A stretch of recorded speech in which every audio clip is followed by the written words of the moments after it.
We're going to start how we're going to go this evening. First, I'm going to read to you from the novel she just talked about. Not Killing Johnny Fry, though that would be fun to read. And sometimes I wonder about you. And then Peter and I are going to have a conversation, and then we'll entertain questions from the audience, from the gallery. And it's such a fancy place. If everybody went to, if all readings were places like this, there would always be crowded with people, right? Because it'd be fun. You could come, you can sleep in these chairs. It's like going to the opera.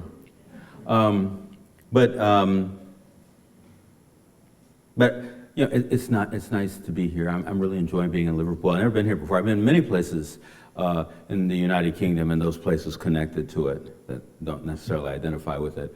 But I've just never been here before, and it's really nice. Everybody's so nice here, and it's really kind of lovely.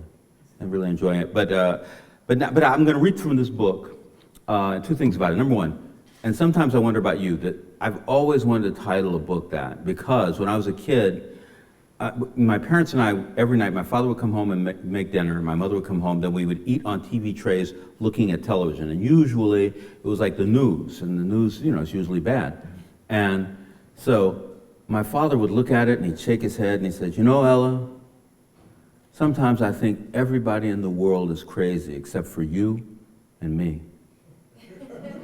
And sometimes I wonder about you.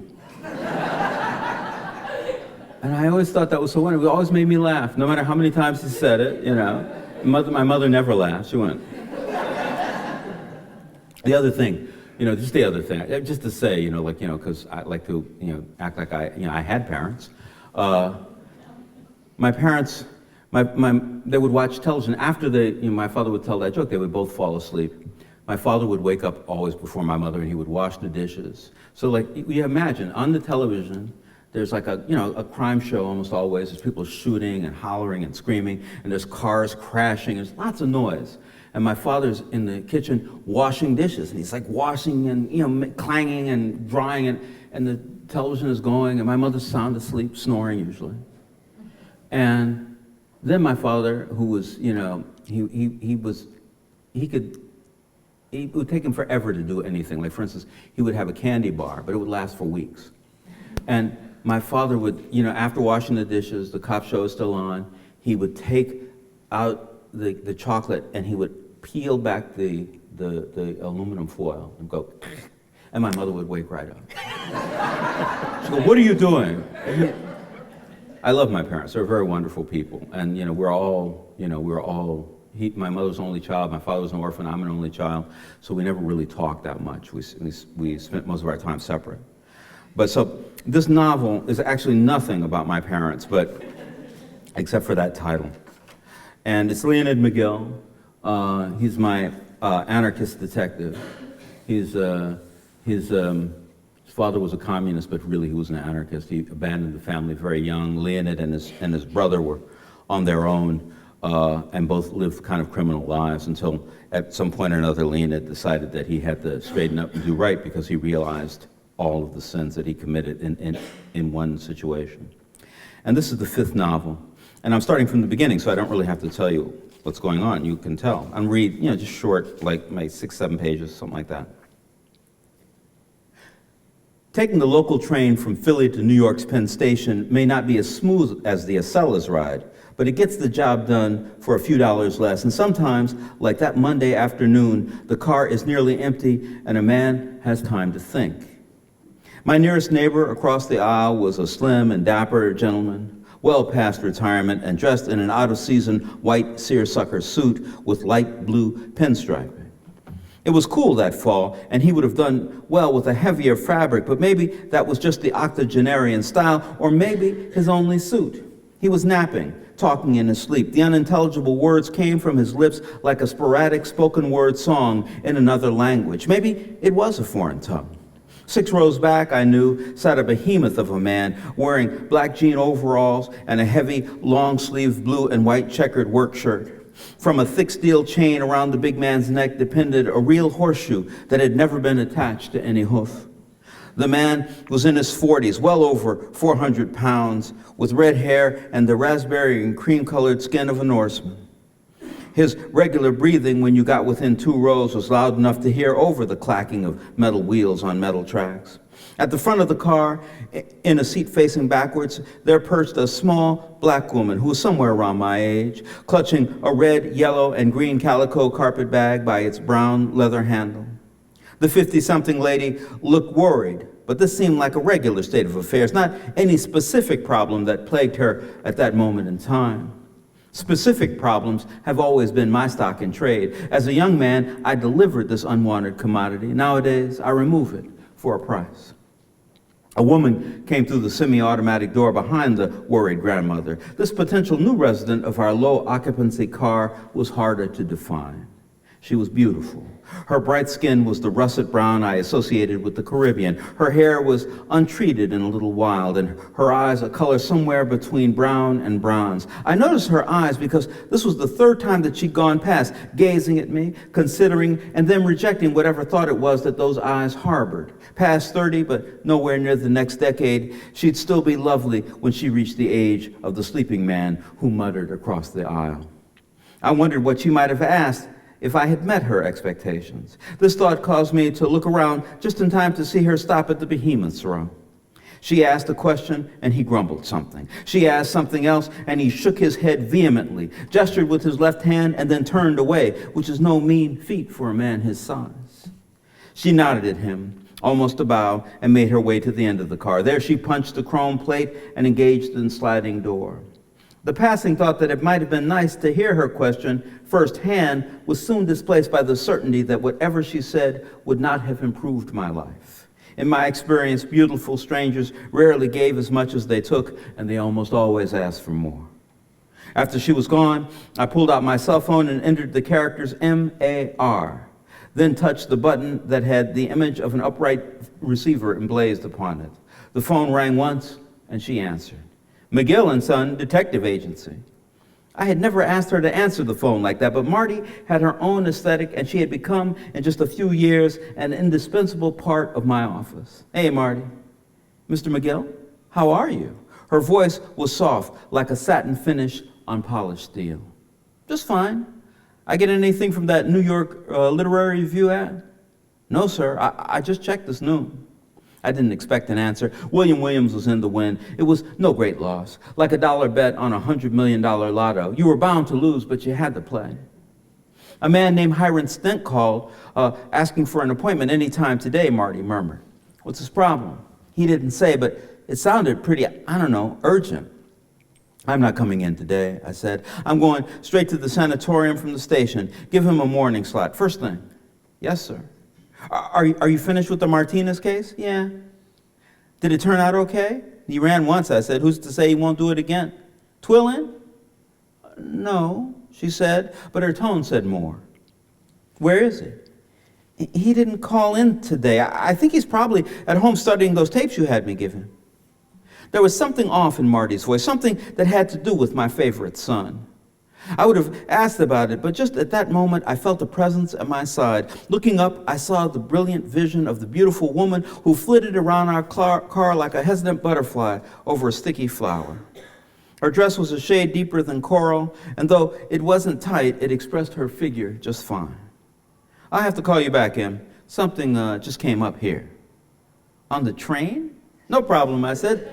Just somebody wanting a section of my paper. See you tomorrow, she said, and I broke the connection.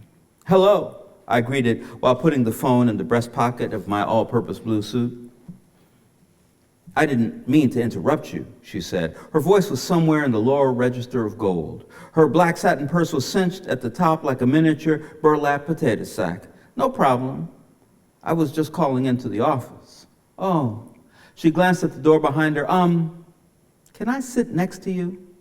I was on the aisle, so she was asking for a window seat with a buffer. Is that what you asked Haystack Calhoun back there? She didn't get the cultural reference, but still understood the joke. Smiling and frowning at the same time, she said, I think he's afraid of girls. Good for him. Some men never learn that lesson. Have you? the nameless beauty asked. If I believed in angels, they wouldn't be the sweet, beneficent kind with fluffy wings and halos, but rather haughty, removed Valkyries that tore the soul from your dying breast. That kind of angel would have asked that question that she put to me. And I knew I should have answered like the Colossus with the horseshoe necklace. My name's Leonid, I said. Leonid McGill. May I sit on the other side of you, Mr. McGill, she asked. If I wanted her name, I was going to have to work for it. I grabbed my brown rucksack from the empty seat next to me and then stood making a gesture with my left hand, the same and yet the opposite of the behemoth. She smiled and brushed past me. At that proximity, I got a whiff of something both acrid and sweet, like some ancient forest I'd been in. It was a mild scent that caused a strong reaction in a section of my heart that had almost been forgotten.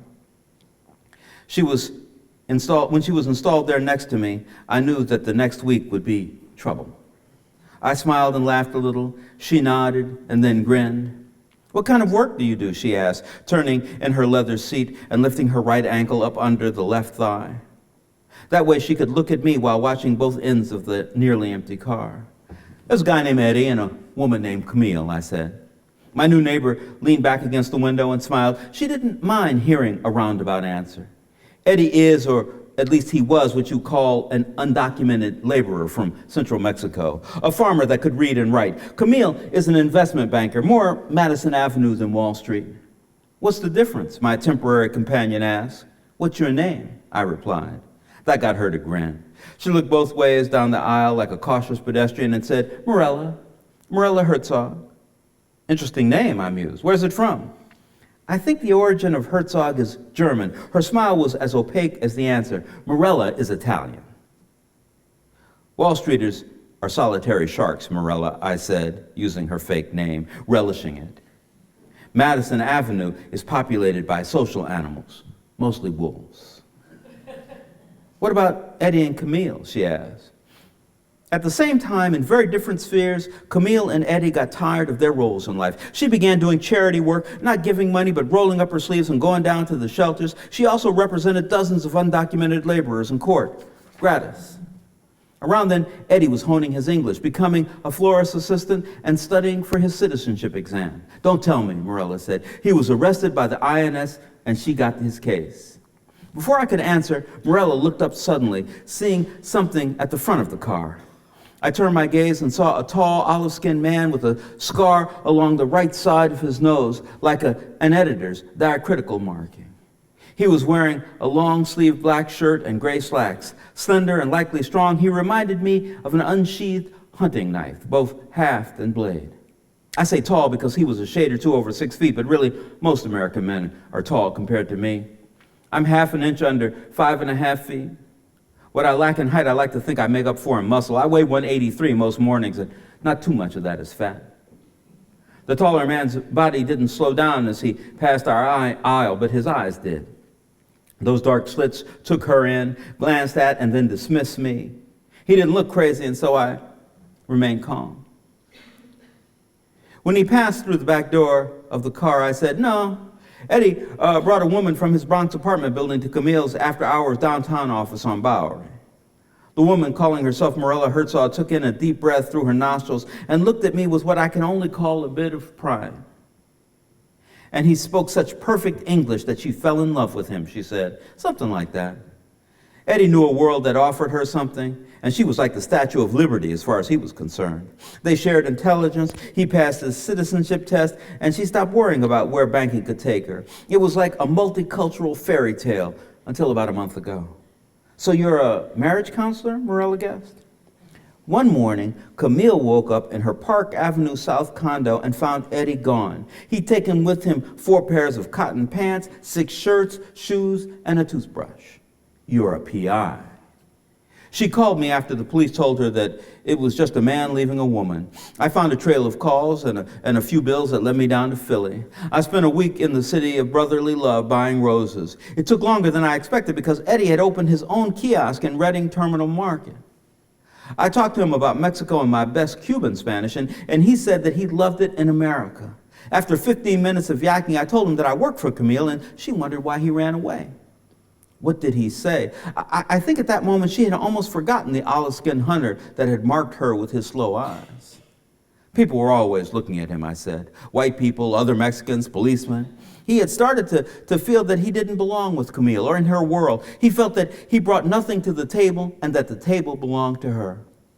Wow, she said, pursing her well-formed dark lips. That's some kind of man, huh? I told him that my father told me the first thing a farmer always learns is that the man doesn't own the soil, but the earth owns him. The same, I said, was true with tables and monies and fancy streets. Your father sounds like a wise man. Yeah, maybe too wise. What did Eddie say?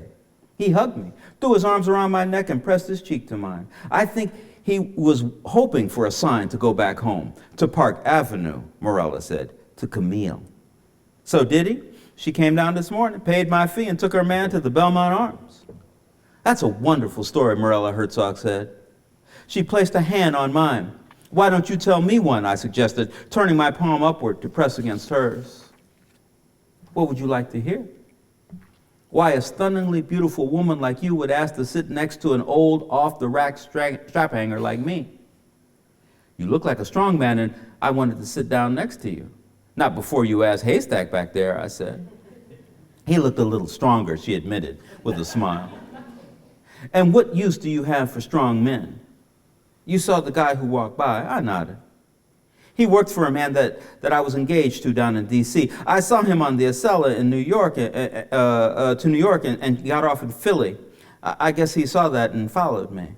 And what does this man want? I asked. To take me back. Why? I said, thinking about Camille. She was a plain woman with naturally blonde hair and a figure made for a 40s film. She asked me to find Eddie, and when I did, she came to him. He broke off the engagement. I'm pretty sure he wants the ring back. Why don't you give it to him? Because it became my property when he gave it and I accepted, Morella said, with all the commitment of an outer borough storefront lawyer. But if he's so adamant, why not let him have it anyway? Because I will not be intimidated by thuggery. Something about her choice of words seemed unnatural. If that was true, you wouldn't be using me for a buffer. She turned to look out the window. We were entering the outskirts of Newark, New Jersey. After a moment or two, she said, I sold it. Got quite a bit of money. Then she turned to face me again. Are you a strong man, Mr. McGill? I think so. Can I trust you? In what circumstance do you mean? I need protection. I pretended to think about her request, but the answer was a foregone conclusion. After a beat, maybe two, I said, sure. Sure I can trust you, or sure you will help me? Both. And if you don't mind me asking, why should I trust you? Because I work for money. Morella's smile seemed to enhance her forest scent. Thank you.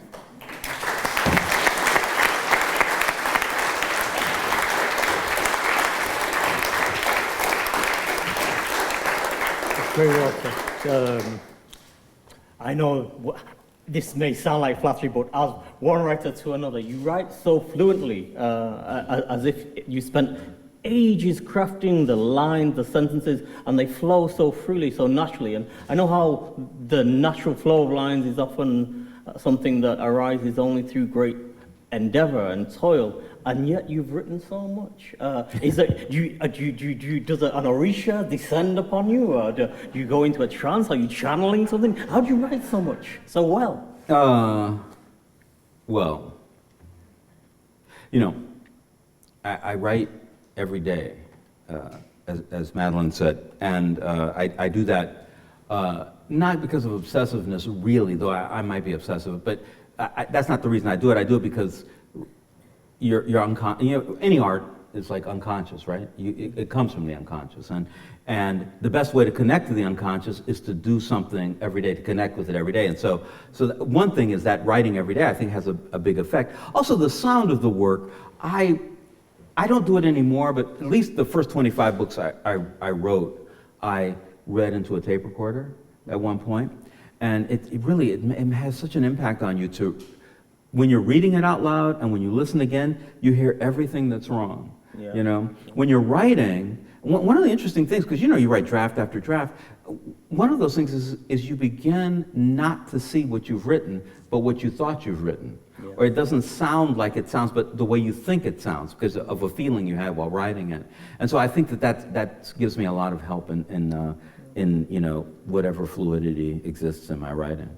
I was going to say that the difference between the craft of writing and then this, for some very strange experience of having, you know, 200 pairs of eyes looking at you as you repeat what it is that you've crafted as an artist must feel bizarre. But if you've been in the practice of speaking aloud your work, does this feel like when you read it, it's not too far adrift from how you felt it was on the page? Well, you know, I think that your experience and so many of our experiences in life are the opposite of where we were headed in the beginning. When I was a kid, you know, I wasn't a very good student, and you know, it just didn't. They would tell me to do the homework, and I thought them telling me and me listening to it was good enough. But then you come to class, you know, in the early years, you know, 9, 10 years old, and they would take out the reading assignment, and they say, okay, you know, Sharon, you read page 10. And Sharon, you know, sitting next to you, just so proper, she reads page 10, it's so nice. And they say, okay, Walter, read page 11. And I couldn't do it for my life. I said, and then he went, and you know, I couldn't read the words, the sense of the sentences I never had because I'd never read it before, and it was so embarrassing. I just hated it. That was like the one bad thing, you know, I'd have to wait for them to call on me and for me to fail. And I never associated with doing my homework, by the by. But when I started doing readings, I was so nervous that feeling came back to me. And you know, like a child's fear is like the worst fear, right? So before I go out to do readings, I just do it over and over and over. I mean, really, I study it. So like when I read, I won't make too many mistakes and it'll sound okay. And the people who do radio shows hate me because I'll get there and they say, well, we want you to read from page 11. And I said, no, man, I ain't doing that. I said, you should have told me that yesterday, you know. There's something I practice. I can read that. If not, you can read it. It'll be fun. And have you ever had others read your work and heard them read? Oh, I'm happy, and I don't care if they're good or bad at it. You know, like if you read my work and you read it bad, well, that's your fault. And if you read it great, well, I don't have to read it, so that's fine too. Yeah, I get you. I know that the genre that you're reading from with.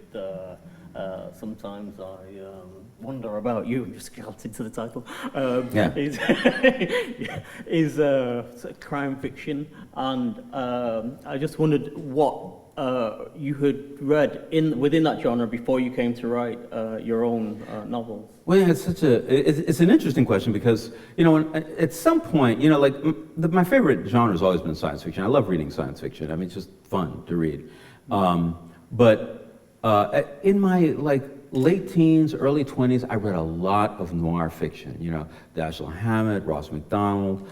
I would read this stuff. You know, later on Andrew Vax, and it was just wonderful to read. And then I started writing, not thinking that I was a mystery writer at all or a crime writer. And I wrote a book, Gone Fishing. Nobody wanted it, and you know, I asked them. I said, you know, they would send me letters. They would say, very good writing, very interesting. Not commercial. And I finally realized what they meant was that it was about 2 young black men. There was like hardly any white people in it. The black women were secondary characters. And so they would say, well, look, white people don't read about black people, black women don't like black men, and black men don't read. So who's gonna read your book? But I didn't mind, because I figured most people who write books, you know, that's okay. You know, you don't get your first book published.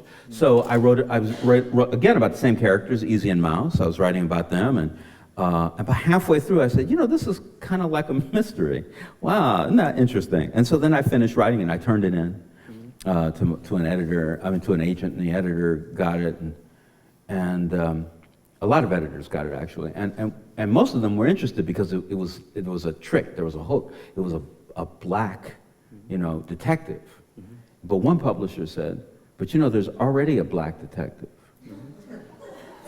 And that's it. There's only room for one. And I said, well, there's a whole bunch of white detectives. And he said, I don't really understand what you mean. It's like if if you have like, a dwarf lesbian detective, so there can only be one of those, you can't have a whole bunch of them. But anyway. And you have also ranged across a number of other genres. Have you found any? What has motivated you to go? Most writers tend to stay in one genre. You've been somebody who's crossed borders many times, and I just wondered what the impetus for that was. Well, that's what kind of what writers do, But the problem is capitalism. I mean, it's a problem, capitalism, because capitalism is based on the production line, and production line is based on specialization. Mm-hmm. So your job is to put the right front tire on the Pinto, right? You're putting the right front tire on that Pinto. You can't put in like the rear window or the automatic transmission. You got to go get re-educated and reclassified in order to do that. And then after you do that, you can't put in the tire anymore. And so, as a writer, most writers are told, once you're inside a genre, you have to stay inside that genre. So when I would write, like outside the genre, every time I've had to write outside the genre, I had to change publishers. Because the publisher I'm with says, no, we won't publish that. And they think they can actually stop you from doing it. And I think I probably would have made more money for a brief period of time had I stayed in the genre. But, I just like writing different things. If you want to, like for instance, my first science fiction novel was called Blue Light. And it was a novel in which because I'm not religious in any way. I'm not spiritual in any way. But I do believe I have a soul. Because I feel like I have one. I have no basis for that. I just believe it. And so I wanted to write a book in which one followed down the idea of a soul. Yeah. And it was really, I guess you could hire a private detective to find a soul, but that sounds kind of crazy. So I decided I would write a novel in which, a guy would, that you would find a soul. It turned out to be, speculative fiction, science fiction, whatever. And that's what I keep doing, And so you've gone, if we think of the timeline, with the Easy Rolling series, you moved into the 1960s, is that right? I'm in the 1960s now, late 60s, 68, 69, from 1948. Yeah. What made you make that decision? I know that when I wrote my own crime fiction novel, my first one, I set it in the time of now, and my publisher said to me, it was a black cop in UK. And the publisher said, there are no black cops in the UK. This can't, this doesn't feel real. So you have to set it in the future. And that's how I became a science fiction writer. Wow. It was because the publisher said it's not believable in the now. But I wondered how you came to go into the past. Was it a deliberate decision, or was it your publisher saying, no, this is too hot for now? Fuck the publisher, man. It's like really, honestly. That came later. Well, that sounds interesting. I want to hear that story. Oh, no. Those publishers, really, if a publisher was really interested in you, like they used to be, people tell me, people write genres. Nobody says that Charles Dickens write across genre, but he did, of course. He wrote detective novels, literary novels, ghost stories. The idea, what is 100 Years of Solitude? It's like, did God really reach down and pull a woman out of his neighborhood? I don't think so, but it's in the novel, so does that make it a science fiction? The idea is that you do what you do. I had a publisher once, an editor, and he's an Irish guy, Irish-American, and his father was a cop in New York. And I had written about these corrupt cops. He said, well, there are no corrupt cops. And I said, well, how do you know that? He said, well, my father was a cop. I said, okay, And I find we argued for a couple of days, and finally I said, listen, Jerry, I'm just going to leave it. I'm going to leave the corrupt cop, and it'll just be fiction, because I'm writing fiction. And he said, okay, he was mad. And so the next day, in the New York Times, they had arrested like 40 cops in Harlem for dealing heroin. It's like, and so I called him up. I said, hey, Jared. And he hung up on me. You know what I mean? It's like the idea of listening, because people are worried. They're worried about what they can sell, and and really, but they're worried about what they can sell to their mother. And I am definitely not selling stuff to their mother, their father. I'm not selling it to them. The stuff I'm writing is about someplace else. You write about a black cop? Great. There should be a black cop, If there ain't one, there should be one. And somebody should be thinking about that, And also, I doubt if there were no black cops in the UK. I mean, really. We're going back 1990, 92. And there was no black cops in the UK? No, chief inspector Oh, he was level, a chief inspector level. The ones Well, out you just the make it, pathway decision, You just make it one. I mean, you just do it, And if they don't like it, too bad, Because somebody says, I can't read this book, it's not real. Well, doesn't it say fiction on the front? It's like, but it didn't really happen. I said, well, no, it didn't really happen. You think David Copperfield didn't happen? I mean, come on, What we found here, the writers in that time, was that there was a development of black presses that came out, where the editors, being black, were more able to see the vision that you were trying to execute. And for many of us, that was where we got our first break. How did it work for you? Did you get your first break from a mainstream publisher? Oh yeah, it was that Irish editor. He was like the first one to publish, and he liked it. We just disagreed. Which is fine. There are black presses in the United States, and I publish, with them. But, in America, it works like this. Black people work where government money is involved, because the government has to say, look, if you don't hire people, of different, backgrounds, we can't give you money. Publishing never got money from government, so they don't have any black people or Puerto Rican people or Chinese people or Native Americans. They just, they'll always say, we got one, it's on the 5th floor, I had they hired an editor for me once. It was the most amazing thing. She was a black woman, but she was orphaned at the age of 2 days, adopted by a woman in the Midwest, in the middle of the Midwest, where there were no black people at all, just white people, and she was raised there until she was like 18, and then she went to college, and then she met other black people. And somehow they figured that out. They said, well, she'll be just like us, only she won't look like us, And it was an amazing thing. Racism is racism, It's in all of us. Do you feel that the novels you write connect with contemporary issues, with what's going on in America right now, in terms of the Black Lives Matter movement and things like that?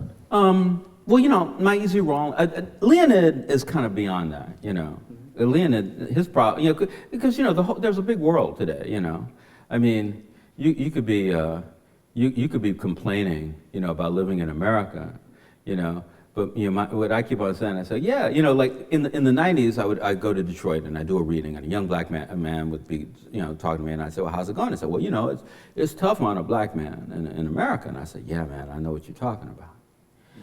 But in the 21st century, I go to Detroit, and a young black man, I'm talking to him, and I said, well, how's it going? He said, well, it's tough on a black man in America. And I said, yeah, man, I know what you're talking about. I said, but there's a lot of people in Kandahar doing an apartment swap with us in a minute. We live in a much bigger world today, and so Leonid lives in that world, right? And so, he understands the problem, but he also understands the problem.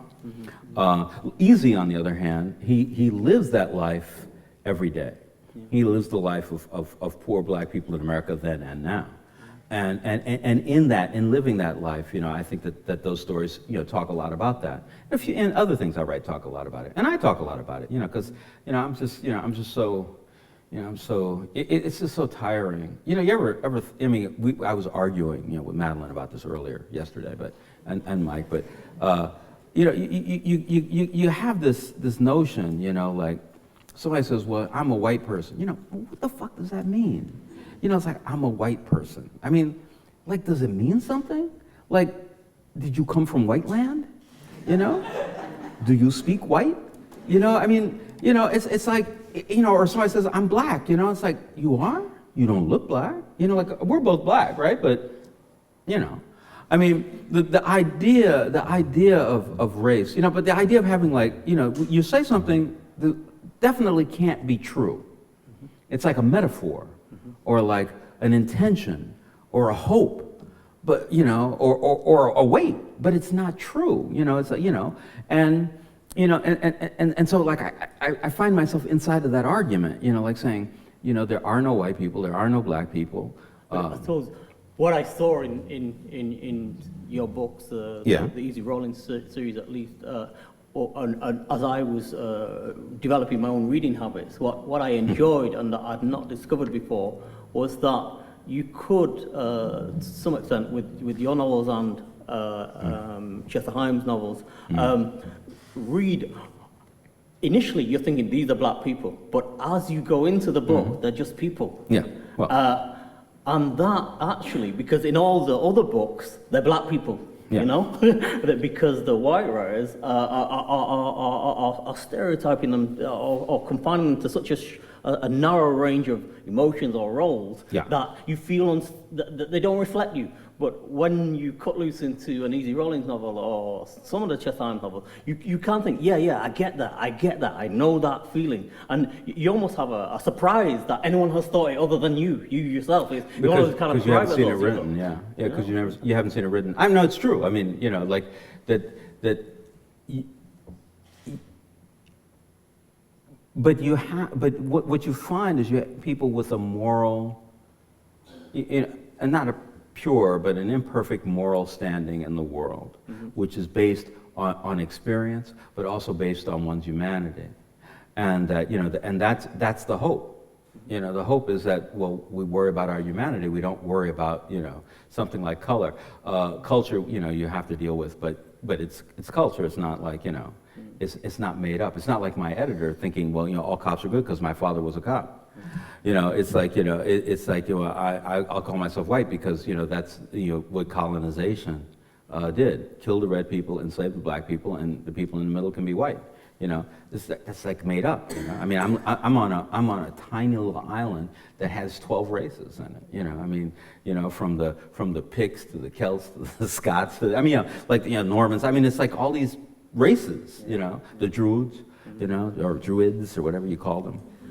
Then the theory of who we are and these things that define us, I suppose, those deciding who we are ourselves. That definition of identity that is imposed upon us.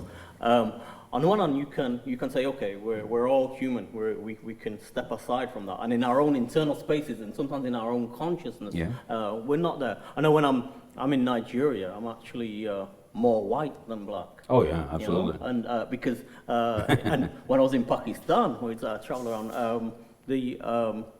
was traveling with my friend who speaks Punjabi, and these little kids in a tiny village, they said my friend said they'd never seen a black person in the village in 500 years.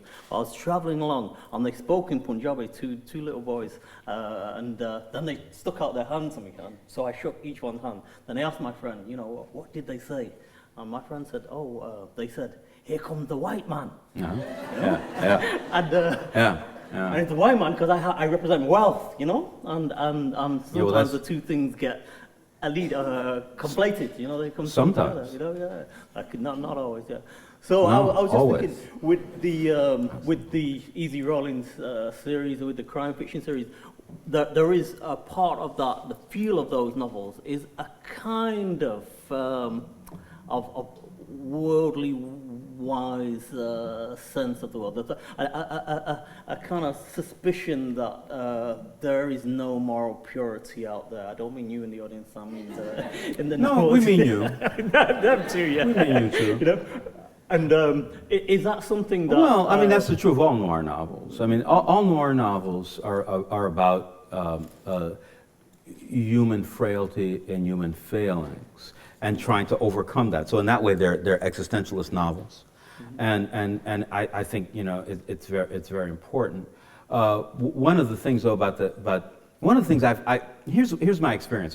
To answer your question another way, when I started writing in America, they were actually right. Black men weren't reading novels in America that much, and they weren't because one of two things happened in a novel: either they weren't in it, or they were in it as caricature, not as real people, not as characters. So you have a novel like Hawthorne's *The Scarlet Letter*, in a part of America that was the center of the slave trade at that time, and there are no black people in the novel at all. No Africans. And And then you've other novels where, you know, the guy's he's a shoeshine, he's a pimp, he's a best friend, he's anything but a guy.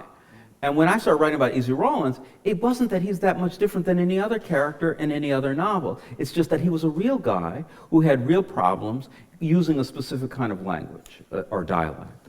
And that made, over a period of time, you know, it used to be like no black men came to my readings, and now mostly black men come to my readings because, oh, I said, this is a novel that I can read about myself or my father or my friend or my brother or my mother or whatever. And people can identify with it. But, you know, I mean, also a lot of white people saying, wow, I really identify with that character because I had those kind of problems when I was coming up in North Carolina or California or Northern New York, whatever. You know, so that, I mean, the idea is to make characters that are real inside of a culture that's understandable. And I love the one of the things that I loved how it folded out was within the Easy Rawlins series was Feather and Juice or Jesus. You gave the man children and a natural relationship with those children that such as maybe all fathers have, but which I haven't read anywhere before. And it seems bizarre now, but you know, it's an obvious thing. It's so amazing, like, you know, I mean, that's the kind of thing, you know, like, because what I do is I write about black male heroes, and, you know, I was waiting for an airplane once, and it was really, really late, and at the far end of the place where we're waiting was an older black man and a 2-year-old boy.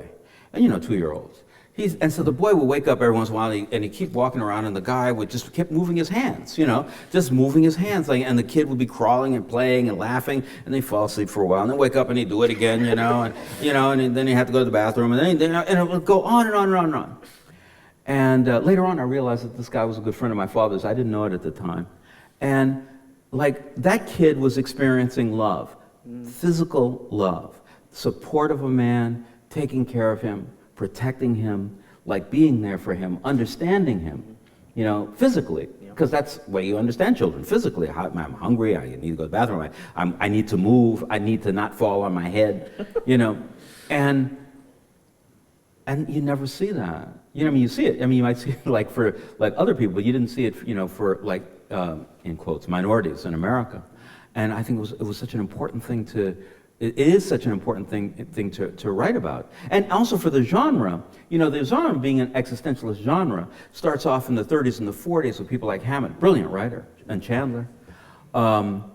The detective has no mother, no father, no sister, no brother, no pet, no car, no apartment that they stay in, nothing. Everything is new every time you see them. And so, like, if you come up to them and say, give me the information, Marlowe. Marlowe says, no, I ain't giving you the information. He says, well, okay, I'm going to arrest you. Say, arrest me then, you know, because I know what's right. And so you put him in jail. That's an existentialist, like, dilemma, but it's not really a dilemma because you don't have anything you owe anything to. If you have a kid at home, if you have a house that you have to take care of, you can't go to jail. You got to figure your way out of that. So it makes the question for the existentialists in the modern world realistic. And I think that's a move that the genre has gone to in general. But I'm one of the people who started it in that era. It kind of in that subconscious, in that sort of flow of thinking that sort of ebbs and flows through my mind. I came across I don't know if you know him. Is it Gary Young? He's a journalist who went from England to America and lived in America for 7 years.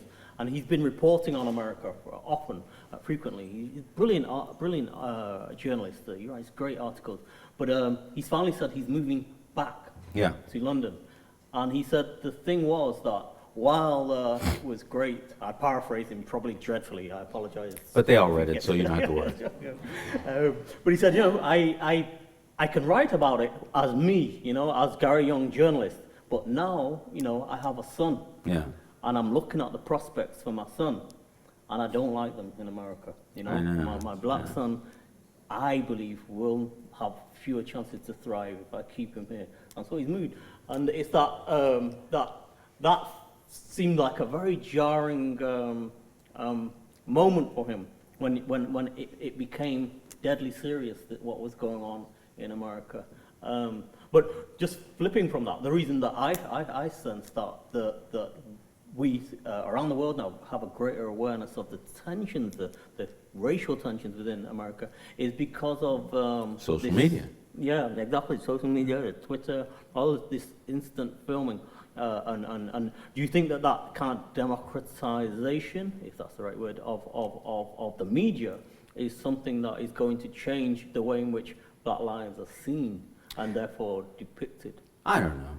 I mean, you know, like, it's like if you look at a painting and then you think, well, this is what I see in this painting, so everybody else sees it. You know what I mean? Or you read this, you know, like I read it, you know, like, I mean, we were talking about Gary backstage and, you know, I'm like, yeah, well, sure, he's going back home. You know, I mean, you know, people go back home. I mean, you know, it's like, is it worse in America? Well, you know, America is a more violent place for everybody than the United Kingdom is. But I don't know. I mean, you guys have a lot of stuff about class over here, you know. I know a whole bunch of people, Cockneys especially, say, man, I can't make it over there. I got to come here because people don't get mad at me the way I talk, you know. You know, I hear people say, oh my God, all these young black people are being killed all of a sudden by police. No, they've been being killed for 500 years by people, and now you're reading about it. Yeah. I knew about it. I mean, I get upset, but I don't get like, oh my God, this is an amazing new thing happened. You know, I mean, you know, the slave laws in colonial America, the slave laws were like this. If you're a white man and you saw a black person walking unaccompanied down the street, you had to stop that person, beat that person, and drag that person back to their master. Otherwise, you went to jail. Like, that was the rules.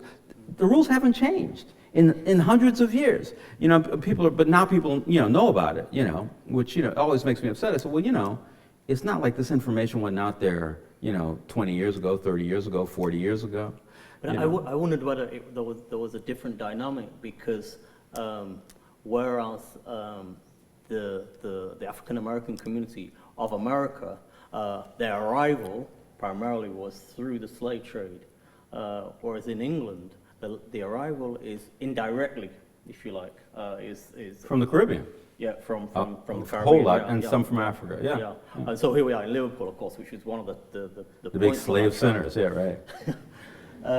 So, but is it like this raisin in the sun thing that the story of slavery in America was never told? I just arrived in Liverpool today. I looked around, and you've got the International Maritime Museum at the front, and at the back, almost unnoticeable, is the Liverpool Maritime Museum, isn't it? And then at the back, you've got the International Slave Museum, you know? And I was like, well, let's just turn the building around, and that might tell us more about Liverpool's origin. But people tend to dampen things down that are not that as a country or an area or certain elements of that area or country are not proud of. But in doing so, does it repress these things, and is that conflict? Who's doing the repressing? I got confused in that one. Are we repressing in America? Are you repressing in Liverpool? Where's it getting repressed? Well, yeah, I'm thinking about America. That the idea that the cops just come around and shoot first, ask questions later. What is the great fear? There was a survey Gary Young touched upon in one of his recent articles about how if you see, if I'm not looking at you in particular, but if white people see a black teenager and they're asked what the age of that teenager is, they tend to overestimate by 4 years. You know, where does that come from? You know, that overestimation. Because again, from my point of view, I've got a son, and you know, all right, I'm a father. He's a great kid. I love him to bits, and he's so, you know, he's just such a pure guy. And I think, but then I have to, as a father, I always have to think, yeah, but other people aren't seeing him how I see him, you know, and. No, that's true, but it's also true about class, and you know, it's an interesting question. You know, I know, you know, shockingly, we have an African American president. What's your chance of having an African American prime minister? I mean, I know you can have a woman prime minister. I'm not really sure you can have an Afro-English excuse me, not African American. You certainly won't have an African American prime minister, but like if you know, to have a black, in quotes, prime minister. You know, the issue is, you know, how are we thinking? You know, it's not an issue. Like, I'm not going to compare places. I'm just not. You know, because you know it doesn't. You know, it doesn't. You know, there's a problem in the world. You know, there's that Dickens line. I think it's in Dombey and Son. There's an old woman, and she's wearing like a dark clothes. She's in a beautiful, bright room, high ceilings. Sunlight is flowing in. A young woman comes in wearing all white, and she's beautiful and lovely and pink cheeks, probably. You know, it's Dickens. And the young woman says to the old woman, she says, "Auntie, are you in pain?" And the woman looks up and she goes, "There's a pain somewhere in this room. I'm not certain if it's in me." You know? I mean, the issue, there's a big issue going on. And, you know, for me to try to, like, break down sides and this and that, and England or, you know, France getting, you know, what they do with the Arabs, you know, America, people come up to me and they say, "Oh boy, ISIS is evil." And I say, "Man, do you know about the Wahhabis? Do you know about what we did with Iran and Iraq? You know, do you know how we murdered Saddam Hussein? Yeah, not that I like the guy, but, like, do you know what we did? Like, how you gonna blame them and you're not gonna know your own position in this?" I mean, this is an international problem. And the problem is everywhere. It's different in some places. Yeah, we can have a black president in the United States. That doesn't mean we don't have 5 million black men in prison, you know, and then another 10 million who are like cycling through, you know. I mean, it's tough everywhere, you know, and the answers, you know, when we start comparing and arguing between ourselves, you know, when Gary starts to have a nationalist argument about racism in this world, it's problematic. It might be true, but it's problematic. You know, what you have to wonder about is, who am I? You know, and who am I really becomes a thing. Do I know what's right? That was one of the questions we were asking some of the young people in a couple of workshops we were doing last week. And we had a class from Manchester, England, and they were around about 13-year-olds. And we went along and said, "Okay, how would you describe yourself?" They would say something like Pakistani English, Bangladeshi English, Iranian French, Turkish English, you know? Mm-hmm. And they kept describing themselves. And it was interesting that we then said, "Okay, and how many of you are Muslim?" And they all put their hand up. Yeah. And we said, "Right, okay, you're a Muslim, but you don't, when we ask you who you are, you didn't use that identifier, you know, of religion." Yeah. And yet, that's a very, very hot topic. So although if you ask somebody else, "Who are all those brown boys in there?" You go, yeah. "Oh, they're all Muslims," you know, because it's the place on where you stand, you know. And of course, you know, we're people, and like, you know, we're people, and there's other people, and that's the world that we live in, and we have to identify with. So I tend to weigh it, you know, because it's very easy to take somebody's argument about, well, I don't like America, or I don't like England, or I don't like France, or I don't like, you know, Syria, whatever you don't like. You know, yeah, right. But if it's your understanding of yourself in your place, you know, you say, "I want to go back to. I hate what's happened to these people here. I'm going to go back to the home of slavery where it's easy for people." I'm like, okay. Yeah, but you know where you're going, right? You know where you know what the basis is. Yeah, and these are the things that I'm always trying to write about in my characters. They don't hate somebody else because of what they look like. You know, they hate people, you know, because how they treat them. You know, and they're struggling in their own lives because their own lives are their homes. You know. Yeah. And that's what I see certainly from talking with the young people is that hybridity occurring, that there are so many different influences on them, so many different backgrounds, if you like, and they are the living integration of it all. Yeah, well, like, so we are. My mother's Jewish, my father's black. You know, it's like, they used to ask me on radio stations, they would say, "So how does it feel having, you know, being black but having a white mother?" And I said, "No, having a white parent." And I went, "My father's African American, my mother's Jewish. Which one of those are you saying is white?" And they would just look at me and say, "Well, Jews, of course." I said, "Well, God, you know, you haven't studied your European history, have you?" You know, and like, you know, and they'll get mad at me, because they want, because, there's just a notion that that we can separate people, and, we're together in a lot of ways. Because I think I was saying earlier that my mother's Danish and my father's Nigerian, and they live together in Manchester, and as I've explored Nigerian culture and Danish culture, I've found actually that the value systems, certainly for Igbo, maybe Igbo culture of Nigeria, are quite different. And they're not right or wrong, they're just quite different. The Danish value system has this idea of hygge and this idea of never boast or brag about anything you do. You're just one of everybody, is the same really, keep a low profile, just carry on doing what you're doing.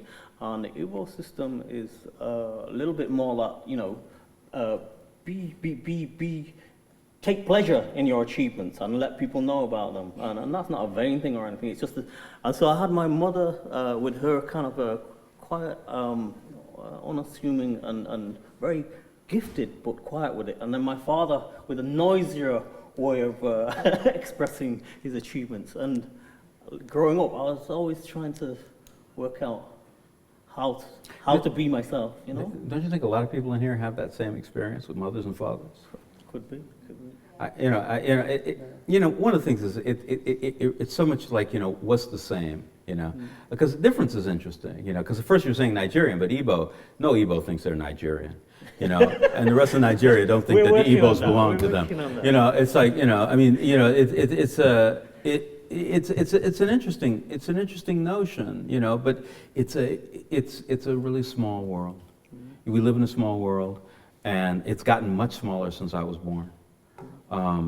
The population has tripled since I was born. And what we see in the world, what other people see in the world, I think there's an onus on us to talk about characters that people can see and understand. They don't necessarily have to identify with them, but they have to understand. So, I could see why Easy Rawlins is doing that. I understand why Mouse is a crazy killer, Lots of women love my character, Mouse. They all want to marry him. I tell them they really don't, but they have to find out for themselves, It's like, when you're working with character as a writer, you're trying to create characters that people understand, not that people don't understand, And also, you can't define somebody by their culture, You have to define them by them, like how they are, how they act. Your mother met this guy, and she didn't say, "Look at this arrogant motherfucker. Like all he does is talk." She said, "Damn, he's nice. I like him." And he knows how to stand up for himself. So they're not going to cheat him in this store or whatever. And he loves her. For like some other reason, it's like, that I don't want to start, making things about your mother, but, damn, that Norwegian girl is fine. But, you know what I mean? They were an interesting couple, let's just say.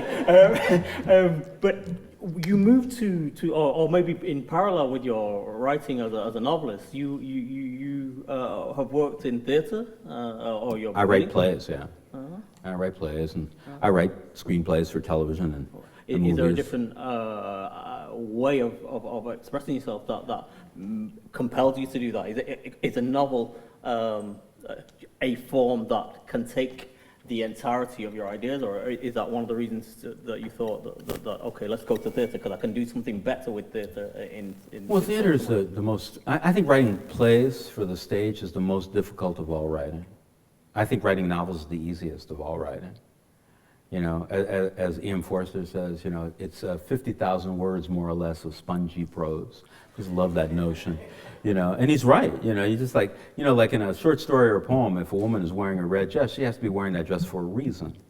In a novel, she said, well, I just like red dresses, so I put her in a red dress. You want me to change it to blue? Okay, I'll change it to blue. Dress is not going to change the novel at all, I like writing plays, and also I like writing plays and screenplays because that's collaborative writing.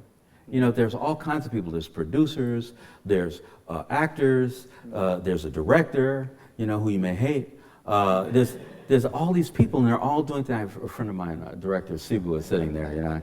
I don't hate you, Sibu. Doesn't that get annoying? That they keep interfering with your text, and suggesting you rearrange it? That's like saying, like, is having sex, getting away with masturbation? It's like, they're different things, I mean, it's like, it doesn't getting annoying. They don't do what you want exactly when you want it.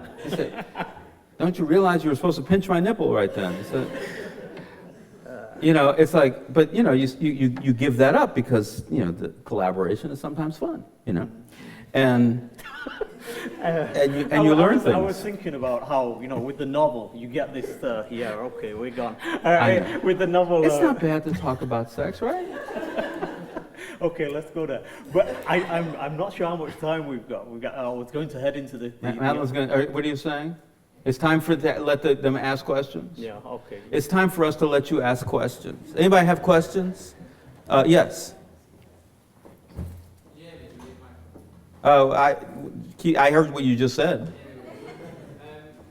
was interested in your opinion. I'm a big fan of cinema, but I've been increasingly disillusioned with the films that have been coming out. Yeah. I'm more impressed with the outputs on the small screen. Yeah. Like some True Detective and Breaking Bad and Well, I think it's absolutely true that television, one, has a lot of various kinds of intelligence coming into it. So you can do anything, from silly cartoons for children to, really kind of like sexy, very interesting, kind of noir stuff or dramatic. And television and movies, they need really large audiences. And so the more people you have to bring in, the more you have to dumb down the content. And so that's why, listen, I'm a comic book collector. I collect comic books. But when I go to a cinema, and I see 5 of the movies are comic book movies, Captain America, The Flash, The Avengers, The X-Men, and then, like one like kind of like dramatic film. It's very upsetting, but they're doing it because of money. People are going to see movies less and less, and so more and more they have to get that concentration of bodies in the seats. And so what you have is that the small screen is much more interesting. It's just, it's a fact of, listen, capitalism dominates everything. If they're not making money, they're not doing it, and that's a problem, but I don't really know the answer to that. If there are microphones in front of your benches, so if you just pop the microphone up. They want you to pop the microphone up before you ask that question. Excuse me. Oh, Yeah. It's no, you. we'll run with. If Walter's fine with it, we should run with that. Well, ask your question. Okay, welcome to Liverpool, first of all. I was just wondering, when you do your autobiography and it goes to the big screen, who's going to play you and why? My autobiography, it's so funny. I'll talk to you about autobiography for a minute. Two things. Number one, I've always thought that my autobiography be like a job application, name, phone number, sex, a job history, where I see myself in 5 years. Writers, I think, are like the least interesting people. You sit alone all day and you're writing, what's interesting about that? It's not a joke that I'm talking about masturbation. Really, honestly. But recently, I came across the word graphomaniac. And a graphomaniac is a person who can't stop writing, has to write. And then I draw a lot. I'm not good at it, but I like it. So I decided on an image I would write on a piece of paper, lowercase a at the very top of the piece of paper, little all the way across. And then right beneath that, another line of them, and another line, and fill up the whole page with lowercase a's. And I did this, and I was so happy. So I did B, and I did B's, and I would just sit there, writing it. And I got to about M or N, and I said, I like the word graphomaniac. I'm going to call this collection of pages the Graphomaniac's Primer. And so I kept writing and doing it. I was in the capital letters, and somewhere like in B or C of the capital letters, I said, I am a graphomaniac. It's not a joke. Look at me, I'm writing, I got all these pages of letters. Just letters, And because, that's how they taught you how to write. And so then I said, well, I have some memoir-like pieces, like my first memories, some stories of my father, a story about my mother's death, a fiction story, but it was about my mother's death. And then I have all these drawings, which are about writing. The drawings are all about writing. They're actually called Alien Script. And so I put them all together.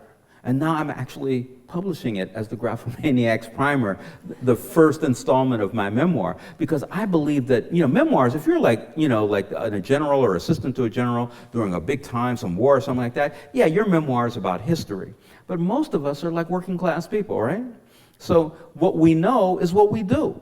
Like if you're a plumber or you're an electrician, you're a lawyer, and so your memoir has to reflect who and what you are. And my Graphomaniacs Primer, I think, it's not very interesting, but it is my memoir. And so I would play my own self.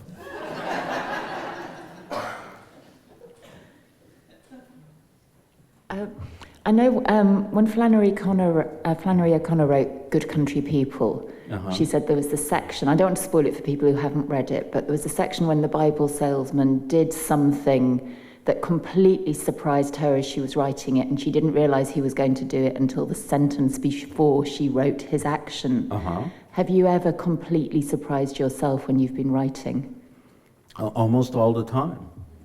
When I'm writing about characters, I don't really know what they're going to do. There was one book in which everybody thought Easy was dead, because he drove off a cliff, and I didn't expect him to drive off the cliff. But like I said, and then there was nothing but blackness. I went, ooh. And I said, well, I wrote it. I guess that's what I must have meant. So I guess I'll leave it like that. Or one time, Leonid McGill. This is what my whole thing about race comes from a Leonid McGill, where this big dude comes in. Leonid's tough, but he's not as tough as this guy. And the guy he was just beating him. And finally, Leonid picked up a chair and swung it at him, but the chair was loose, and it flew off and hit the guy and knocked him out. And Leonid was so tired that he fell unconscious himself. And when he woke up, there was his lawyer, a small porcelain-colored person, and a cop who was a florid-faced, kind of beefy guy, and the guy he'd been fighting with, who's kind of a tannish, brutish-looking guy. And Leonid was looking at them and saying, and I'm sure they all think that they're white, And I had no idea. I wasn't thinking that before I had written it down. But so like the idea, once you fall into the character, then you begin to think in another way. It's still you thinking, right? But you're thinking in another way. And like I read about Mouse. Mouse does things. My God, like even thinking about it upsets me. But Mouse is happy talking about it. Yes. Are you going to push it? Because they really want you to pull up the microphone and push the button. Now you have to push the button. Button, okay. Ah. My question is more general. I just want to ask you, what do you think about this digital age we're in, with the indie publishing and indie authors, and how does that feel, where does that sit with more the traditional publishing route? Because I know you've published as well, like short stories on Amazon Kindle, and as well as publishing your books through the traditional method. I just wanted to hear your thoughts. Yeah, every year I publish an e-book, an e-novel. I think I'm on the fourth one now. And I do that partially because the publishing is so backwards. In America especially, much more so than it is here, that they can't imagine publishing more than one book a year. I make them do two, but then I got to do another one like as an ebook. I don't mind ebooks, you make a better profit at it. At the most, you get 15% of the cover cost of a book, paper or hardback book. But for ebooks, you get 50% of the cover. So no matter how much it costs, you're going to be making money on it. And the other thing is that that's the future. It's like scribes getting mad at Gutenberg. Okay, be mad at him, but they're going to be printing books, so people are going to be reading. Your wife is going to find a novel one day, and that's going to be it. She's going to know something. And so I like it, and also I like it, for poor people, like a poor person, all that public domain stuff, they can get all of Dickens, all of Twain, all of Conrad, all of, and that's great. You can actually get books, and read them whenever you want them. So I'm very happy about it. I don't have anything against it. You know, the publishers do, but what do I care about them? You know, I mean, they don't care about me. As soon as my book stops selling, they stop publishing me.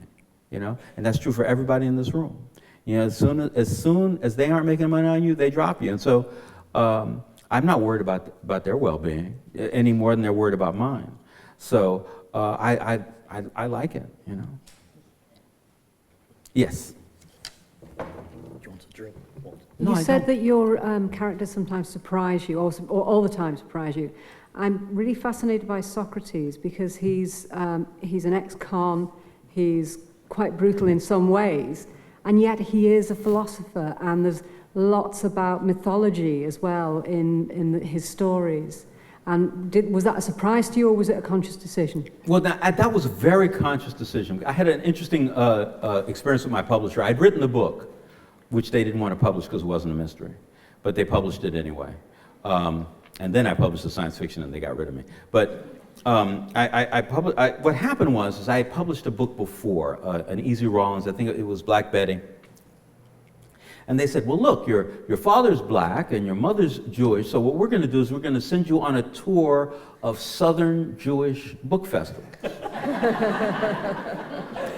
I said, great, you know, because I knew it was going to happen. You know, like you go to a Jewish book festival, not only did they buy your book, they read it before you got there. It's like a great thing, you know, and all these people come, you know, they're you know, because, you know, there's an identity thing going on. So it's like, well, it's cool, you know, so great.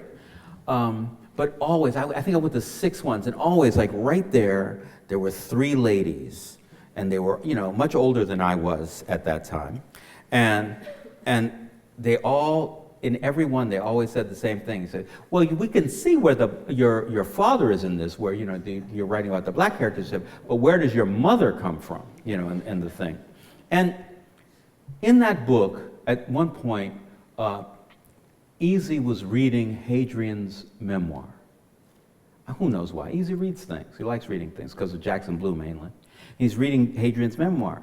And I said, well, I don't know. My mother, you know, she read and she, like, you know, helped me read. She said, oh, well, no, we know where the answer to your question. It's where he was reading Hadrian. That's the Jewish part. And I looked at him and I said, well, Hadrian isn't Jewish? I mean, what's up with that? And I said, you know, black people think. But, you know, once people know who your mother is, you really can't say anything to them. And so I decided I needed to write about a black philosopher that those 3 ladies wouldn't claim. Because I wanted a black philosopher. You know, they're saying, well, no, it's my Jewish part that made easy thinking. So I said, okay, he's going to have murdered somebody and raped somebody and been in prison for 27 years. I don't think they're going to claim this guy. And I was right, they didn't. And so then that's where that came from. That was a very conscious decision. Thank you. Yes. I recently watched A Mythologic, the Richard Pryor documentary. The Richard Pryor documentary, the one I'm in? Yeah, I seen you interviewed in it, and I just wondered if you knew Richard Pryor, and because it went really clear in the documentary, and also what you thought of his autobiography, Prior Convictions and Other Life Sentences. I don't know about the biography, but Richard Pryor, you know, there are a lot of people I know of who I never want to meet. You know what I mean? It's like you're just scared of them. Mary Baraka was one of them, though I finally met him. You know, they're just people in the world you say, oh my God, they're so wonderful, they're so genius, but I just don't want to meet them. There are a lot of comedians like that they're just so tough, you know, you don't want to meet them. But what happened was, Rhino Records did the collected concerts, you know, comedy concerts of Richard Pryor. And they asked all kinds of people. They asked Chris Rock, they asked Bill Cosby, they asked all kinds of people to write the liner notes. And all the comedians, you know, refused, ultimately. They said no, ultimately. And the reason they said no was because Richard Pryor was the best of them. And, you know, nobody wants to say, oh, he's better than me. And they also don't want to say I'm better than him, because, you know, what kind of liner notes would that be? So I said, okay, I'll do it, because I'm not a comedian, and I just think, I think that beyond, like, you know, comedy, Richard Pryor was like a genius of our culture. You know, the true idea of genius. He represented who we were in America, and beautifully. And so I wrote this way over the top liner notes thing. And I wrote it all, and that was it. I sent it in. And then I got a call like a month and a half later that said, well, it's been nominated for a Grammy. I didn't know they give Grammys for liner notes. But I said, okay. And they said, you want to come out and, to the Grammys? I said, well, I guess if I'm nominated, I should go, And I went, and I sat there, and I've learned in award ceremonies, you just like, you're going to lose before you get there, so it's not bad. It's like that date you're on. You say, well, it's fun, but I'm going to go home alone. But I won. It was like the most amazing thing. They said, and the winner is Walter Mosley. I went, oh, okay. And so I got the Grammy, and I have it at home, a Grammy. People are so jealous. My musician friends hate me. I have a Grammy, I was at the event. There was an incredibly beautiful black woman. I mean, she was just so gorgeous. And I was so happy. I won. I was just talking to everybody. And I was talking to her, and she was taller than I was. And she looked down at me, and she goes, so what are you, a producer or something? But she was like, she had been nominated for a gospel. I knew that. And there was only one woman winning then. It wasn't her. And I looked at her and I said, no. I said, I got nominated for a Grammy. And I said, and I won. She was so unhappy. I was so happy, This is the thing about, the beautiful women in the audience know that, that people are jealous of you. I was jealous of her. But that's why they put me on that show, because I'd won a Grammy writing about Richard Pryor, because I'm unabashedly in love with his work. I watch him, I go, oh my God, he speaks for America. I'm not talking about black America, he speaks for America. And he really, there was no other comedian ever who did that, and where I come from, And so that's my whole thing about Richard Pryor. And I never met him. I was many times around him. I'd seen him, but I was just scared. I just couldn't talk to him. It's like Muhammad Ali. Yeah, okay, he's a little too famous for me. I'm gonna sit this one out, Is that it? Did I answer every question in the room? Oh, yes. You can ask another one. It's okay, as long as you turn on your microphone. There you go. You were talking about Izzy Rawlings and the role model that he plays in his novels, and I thought what you said about his struggle to find some sort of stability as a family man, the way he comes across, is quite in contradiction. When I was reading quite a lot of Toni Morrison's novels, what comes across in her novels is actually the absence of the male figure in the family, and is that deep connection that women have in like early 20s in America. And in your novels, you kind of re-establishing the manhood of the African-American man, you kind of reclaiming his manhood back. And I don't know whether it's a conscious decision to, or it's just showing a more depth or complexity, or is it a whole different side, obviously, of the story? Just where would those worlds meet? Because in your novels, it's actually the female that seems to be the destroyer or the conniving, trying to break away, whereas the male figure... Sometimes it just doesn't work, sometimes Izzy messes up, but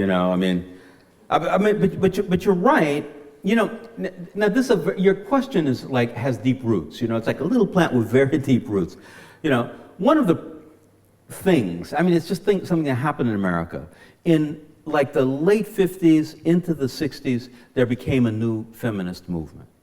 And this was mainly heralded by college-educated and somewhat some union-organized white women, so-called white women. Now, these women needed a voice. Black women have to seem like, in America, they're strong, because it's tough. They're fighting every day. And the whole family issue is so interesting, because the black man is always taken away from the family, starting in slavery and continuing on, put in prison, all these things are happening that cause the black man and black woman to have trouble. Some black women like to write about that. All white feminist women loved it when black women wrote about that. So when you have somebody like Terry McMillan or Alice Walker or Toni Morrison, all of whom I know and like, when they would write about that, a lot of support came behind it. Like, we like these black women who beat up on the black men, who understand that men are bad, blah, blah, blah, blah, blah, right? And so I think that's one problem, or like one issue that, you know, that gets brought up. And you find, and I knew a lot of black women who were writing novels in which they liked the man and they had a good relationship and they wanted that relationship, or the women did something wrong. Nobody got behind those novels. They, well, you know, this isn't realistic, because we all know what the niggas is like, you know? And so that was an issue. Now, as far as I'm concerned, I'm writing about black male heroes. A lot of black women know how to, you know, deal with children and take care of children and do all that stuff. But the idea is we never, like we were talking about before, we never see that among black men. But it's true. I was just in New Orleans. A guy was driving me around for 4 days. He was a limo driver. I was, you know, doing something at Tulane. And every day he would talk to me, so, oh, my daughter, you know, me and my wife split up, but, you know, in the summers, my daughter comes, so I only work 4 days a week, you know. And he would talk about how brilliant she was. She's like 14, 15 years old, and and he was studying what she was studying because he wanted to be able to talk to her about that. And he was so happy to have her with him during the summer, and, you know, and that's just true, too. Like, you know, it's not like I'm trying to say, you know, women are bad and conniving and stuff like that. Some are, you know, I mean, especially in noir novels. But, like, what I'm trying to really talk about is that the beauty of that relationship between adults and children. You know, I was with my friend Sibu today with his, you know, 4-month-old son, you know, and, you know, and watching him like feed his son, you know, just sitting there having the son in his lap, feeding him, you know, this is a black man feeding his black son, right? You know, and teaching him what love is physically, you know, and, you know, and really, Tony and I get along great. I mean, she's not mad at me. She doesn't come up to me and say, Walter, you know, that stuff you write about black men is not true. She doesn't do that, you know. And I don't think that she was, you know, trying to connive her way into the feminist movement. It's just that they claimed her because of the way that she was writing and the story that she was telling, you know. But, you know, there's a lot of stories, you know. And, you know, if you don't understand, it's like saying, you know, gay men can't raise a kid, you know, like what? You know, why not? Don't you know the history of Greece? What's wrong with you? You know? You know, maybe I shouldn't say that. I don't know. But anyway, that answers your question, right? Yeah. Is that it? Is there anyone who hasn't asked a question? There's a question there, and there's one here, so two. Yes, you first. I just wondered why you thought there had been an explosion in detective fiction, particularly hard-boiled detective fiction in the U.S. in the late 70s, early 80s. What did that allow writers to do? What territory did it allow them to explore? I'm not sure. You know, I'm not sure about the question. You know, because like, there was such. You know, I mean, Hammett and all those people come out of the 20s, 30s, you know, and 40s. That detective fiction is always good. I guess it starts with Edgar Allan Poe, really. But it's always good because we live in a world that we don't trust. But the world tells us, well, you got to trust us. But we know we can't trust you. We know we got to lock our doors. We know that our neighbor across the hall got murdered. We know that there's all kinds of crimes going on, but the police don't seem to be doing anything about it. You know, et cetera, et cetera. And so when you read crime fiction, it actually allows you to see a world that you believe is more true than the world that you read about or that you're told about. You know, the policeman comes up and says, well, I'm honest. And I said, well, you know, I don't really believe that you're honest, because if you were, I wouldn't be having all these crimes going on, you know? And so I think I mean, I think it's really actually that simple. You know, it's a release. The crime fiction is a release, and has been for at least 100 years, really, you know? Though, you know, I mean, I don't know how much it goes up and down, but, you know, it's one of the biggest selling fictions since the 20s. Yes, sir. I just wonder how, you know, I'm a bit of a writer as well, and I'm always hearing stories, and I think, oh, I'd like to write about that. But for somebody so prolific as you, how do you filter out what you're going to write about from what's a waste of time? I'm not sure anything's a waste of time. I have a friend from Mali who's writing a detective novel now. I mean, it's a novel, but there's a detective in it, and he has a policeman who's going through a certain series of things, you know, it's not a very honest policeman in this novel. And every time I talk to him, I say, well, you know, Monty, I just wrote a new novel yesterday. It's about this detective in Africa who's not very trustworthy. And then I'd say the same things that he says in his novels. He always gets mad at me. You know, that's like, you know, but, you know, I believe that you just, the idea that you stick with when you sit down in front of the blank piece of paper and you start writing, and that idea that you write about, you stick with that idea. You know, the other ideas, they can wait. You know, there might be some things that, well, you know, you might get halfway through it and say, you know, that other one's probably a better idea. So, okay, fine. You know, write a note about it, leave it there, and then, you know, continue with this one until you get through to the end. And, you know, finish it. You know, because all ideas can work. It's how you work them. Every once in a while, you get in the middle of it and you say, this is just not working, I'm going to leave it alone. But I think that anything that you spend your time on is worth you spending your time on. And I wouldn't worry about, you know, what's better, what's worse. You know, there's enough time, you know, for everything. You know, everything that's important in your life, there's enough time. Okay, we've gone just a little bit over time. I think we're going to have to wrap it up right now, but I would like you to, before we do that, express your appreciation for Walter Mosley, who's taken all kinds of great questions from me and great questions from you.